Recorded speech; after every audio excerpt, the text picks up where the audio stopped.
Cake decoration করতে যেই লাল colour আনাটা কিন্তু অনেক বেশি কঠিন।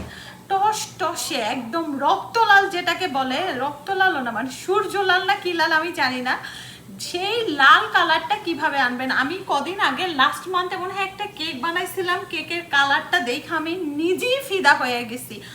অল্প সামান্য একটু আমি রেড কালার ব্যবহার করে ওই কালারটা আনছি। তো চলেন আপনাদের আমি কেকটা দেখাচ্ছি আপনাকে। ওই কেকের কালারটা মানে সেই হয়েছে, ইভেন যার জন্য আমি বানাইছিলাম সেও খুবই পছন্দ করছে ওই কালারটা।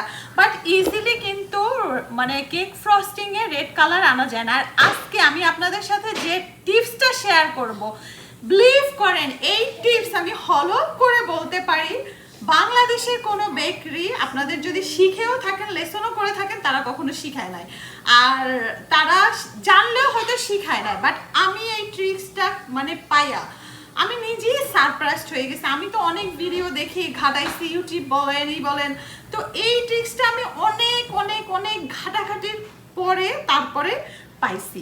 তো যাই হোক, চলেন আপনাদের সাথে শেয়ার করি অল্প একটু রেড কালার দিয়া মানে একটা কেকের এই টসটসা রেড কালারটা কেমনে নিয়ে আসবেন।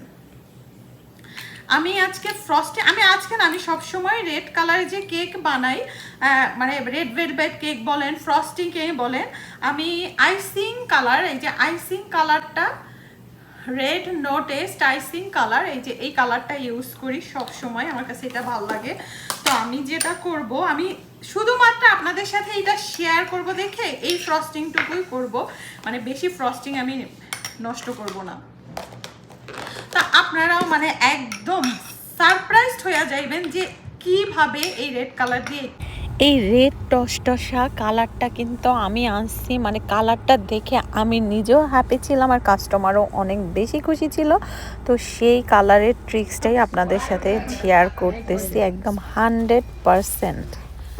অল্প একটু হোয়াইট কালারের মধ্যে জাস্ট 2 ড্রপ রেড কালার দিয়ে কিন্তু আমি এই কালারটা আনছি। এই রেড কালারটা আসলে দিলে পিঙ্ক হয়ে যায়, মানে গোলাপি কালার হয়ে যায়। আমি যতবার কেক বানাইতে গেছি এর আগে আমি এত ডিপ কালার দিতে আমার প্রচুর পরিমাণে কালার ঢালতে হয়েছে, কিন্তু এই ট্রিক্সটা ফলো করার পরে জাস্ট পিঙ্ক কালার করেই না আমি রেড বানাইয়া ফেলছি মাইক্রো ওভেনে। আর মাইক্রো ওভেনে আমি ফার্স্টে এটা যেহেতু আমার কম ফ্রস্টিং তাই আমি 5 সেকেন্ড দিছি, তারপরে 5 সেকেন্ড জাস্ট 10 সেকেন্ড দিলে এরকম টক টকে লাল কালার হয়ে যায়। একটু উইয়ার্ড লাগতেছে ফ্রস্টিং আবার মাইক্রো ওভেনে।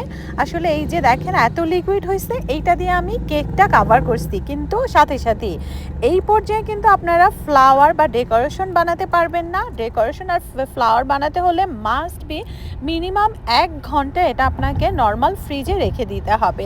তারপরে আপনি একটু হালকা বিট করে নিলেই আপনি পারফেক্টলি বানাতে পারবেন। মানে দেখেন সেই পিঙ্ক কালারটা কিন্তু রেড হয়ে গেছে, কিন্তু পাতলা হয়েছে, কারণ যেহেতু আমি হালকা একটু গরম দিছি মাইক্রো ওভেনে, পাতলা হয়েছে। তো এটা দিয়ে আমি কিন্তু ফুল কাভার ইজিলি ফ্রস্টিংটা করে তারপরে ফ্রিজে রেখে দিছিলাম ওই দিন, যেহেতু আমার আউটসাইড কাভারটা ছিল এটাই।